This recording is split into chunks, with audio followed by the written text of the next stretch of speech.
ನಮಸ್ಕಾರ ಸ್ನೇಹಿತರೆ, ನಾವು ಎಲ್ಲರೂ ದೇವಸ್ಥಾನಕ್ಕೆ ಹೋದಾಗ ಮೊದಲು ಏನು ಮಾಡುತ್ತೇವೆ ಗೊತ್ತಾ? ಗಂಟೆಯನ್ನು ಹೊಡೆಯುತ್ತೇವೆ. ಆದರೆ ನಾವು ಇದನ್ನು ಏಕೆ ಮಾಡುತ್ತೇವೆ ಎಂದು ಯೋಚಿಸಿದ್ದೀರಾ? ಇದು ಕೇವಲ ಒಂದು ಆಚರಣೆನಾ ಅಥವಾ ಇದರಿಂದ ಯಾವುದೇ ಆಧ್ಯಾತ್ಮಿಕ ಮತ್ತು ವೈಜ್ಞಾನಿಕ ರಹಸ್ಯ ಇದೆಯಾ? ಇವತ್ತಿನ ಈ ಸಂಚಿಕೆಯಲ್ಲಿ ನಾವು ಇದರ ಬಗ್ಗೆ ತಿಳಿದುಕೊಳ್ಳೋಣ. ದೇವಸ್ಥಾನಗಳಲ್ಲಿ ಹೇಗೆ ಗಂಟೆ ಹೊಡೆಯುತ್ತಾರೆ ಎಂಬುದರ ಸಂಪೂರ್ಣ ಸತ್ಯವನ್ನು ತಿಳಿದುಕೊಳ್ಳೋಣ. ಹಿಂದೂ ಧರ್ಮದಲ್ಲಿ ದೇವಸ್ಥಾನ ಒಂದು ಪವಿತ್ರ ಸ್ಥಳ. ಇಲ್ಲಿ ಪ್ರವೇಶಿಸುವ ಮೊದಲು ನಾವು ನಮ್ಮ ಮನಸ್ಸನ್ನು ಶುದ್ಧ ಮಾಡಬೇಕು. ಗಂಟೆ ಹೊಡೆಯುವ ಸಮಯದಲ್ಲಿ ಹೊರಬರುವ ಧ್ವನಿ ಓಂ ಎಂಬ ನಾದದಂತೆ ಇರುತ್ತದೆ. ಈ ನಾದವು ನಮ್ಮ ಮನಸ್ಸಿನ ಅಲೆಗಳನ್ನು ಶಾಂತಗೊಳಿಸುತ್ತದೆ.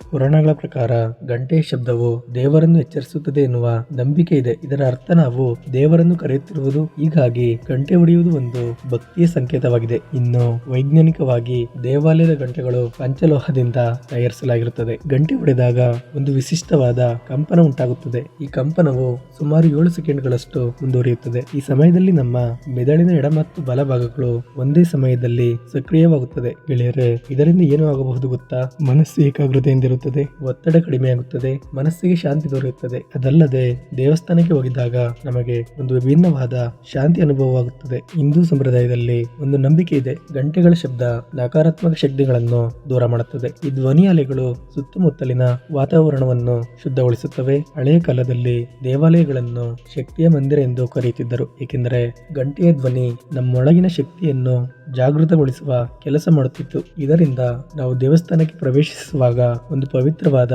ವಾತಾವರಣವನ್ನು ಅನುಭವಿಸುತ್ತೇವೆ. ಗಂಟೆಯನ್ನು ಹೊಡೆಯುವಾಗ ನಾವು ಸ್ವಲ್ಪ ಹೊತ್ತು ಆ ಧ್ವನಿಯ ಕಡೆಗೆ ಗಮನ ಕೊಡುತ್ತೇವೆ. ಇದು ಒಂದು ರೀತಿಯ ಧ್ಯಾನ ಆಗಿದೆ.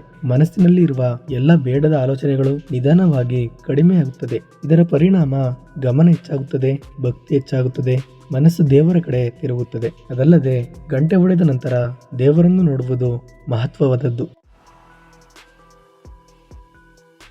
ಸ್ನೇಹಿತರೆ, ದೇವಾಲಯಗಳಲ್ಲಿ ಗಂಟೆ ಹೊಡೆಯುವುದು ಕೇವಲ ಒಂದು ಆಚರಣೆಯಲ್ಲ, ಇದು ಒಂದು ವಿಜ್ಞಾನ, ಇದು ಒಂದು ಆಧ್ಯಾತ್ಮಿಕ ಪ್ರಕ್ರಿಯೆ, ಇದು ನಮ್ಮ ಮನಸ್ಸನ್ನು ಶುದ್ಧಗೊಳಿಸುವ ವಿಧಾನ.